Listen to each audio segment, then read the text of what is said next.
Hey guys, and hope you all are doing well. So today in this video we are going to be discussing about best online banks in the US. So if you are a resident or just want to open a bank in the US which is going to be offering the best of the features, then this video is specifically for you. So what we need to do over here is first we need to um, jump onto this list. So the first bank here is the SoFi Checking and Saving Bank. So if you are willing to open a checking account or a saving account as well, then you can highly trust this one because this have all in all feature that you are going to be using and needing to transfer your funds and manage your funds and even save up your funds. The second one is Chime, so it ranks 9.7, and this is also having a get free overdraft coverage up to $200. So this one is also a really nice option to choose for.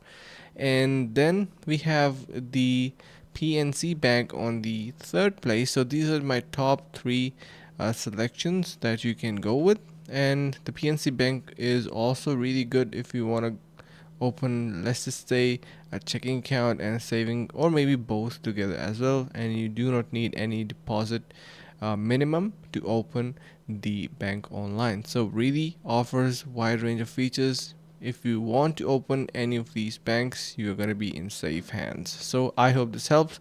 Thank you so much for watching, guys. Stay tuned and see you in the next video.